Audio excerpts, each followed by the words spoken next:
नमस्कार दोस्तों, माँ स्टोरीज एंड कोट्स में आप सभी का हार्दिक स्वागत है। किसी नगर में एक साधु रहते थे जो कि लोगों को भक्ति का उपदेश देते थे।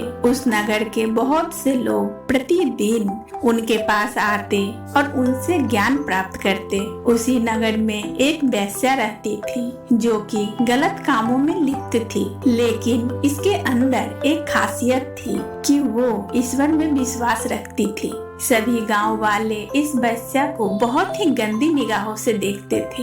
एक दिन की बात है, वह वेश्या मंदिर में गई हुई थी और उसी मंदिर में साधु महाराज भी गए हुए थे। वेश्या ने साधु महाराज को प्रणाम किया और उनके पैर छूने के लिए जैसे ही आगे बढ़ी, उस मंदिर के साधु ने उनका पैर छूने से मना कर दिया और कहा कि तुम एक वेश्या हो और इसलिए तुम अपवित्र हो, इसलिए तुम इन साधु महाराज के पैर नहीं छू सकती। इस पर साधु महात्मा ने उस वेश्या से कहा कि तुम कल मेरे सत्संग में आओ। इस पर उस वेश्या ने कहा कि महाराज, मैं आपके सत्संग में जरूर आऊंगी।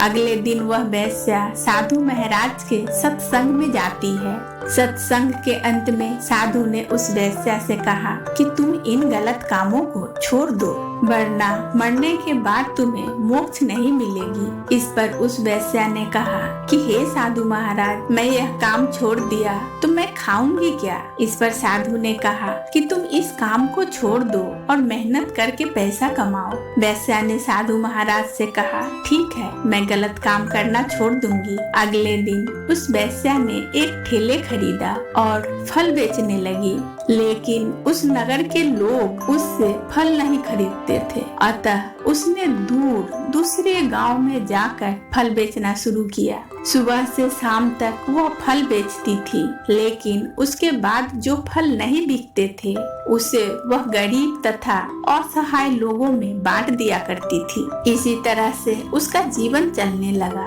फिर धीरे धीरे एक समय ऐसा आया कि उस वेश्या की मौत हो गई और उसी दिन संजोग से उस साधु की भी मौत हो गई। दोनों की आत्मा यमराज के सामने जाती है। यमराज ने साधु और वेश्या दोनों के कर्मों का लेखा जोखा देखा कि इन दोनों ने अपने जीवन काल में क्या कर्म किए हैं। सब कुछ देखने के बाद यमराज ने कहा कि इस औरत को 2 दिन नरक में और बाकी के शेष दिन स्वर्ग में भेज दो और इस साधु को हमेशा के लिए नरक में भेज दो। इस पर वह साधु महाराज यमराज से कहते हैं कि यह आपका कैसा न्याय है? मैं हमेशा भक्ति के मार्ग पर चला हूँ और हमेशा लोगों को सत्संग भी सुनाता था ताकि जो भटके हुए लोग हैं उन्हें सही रास्ता मिल सके। इस पर यमराज ने उन साधु से कहा कि यह सत्य है कि आपने हमेशा ईश्वर की भक्ति की है, लेकिन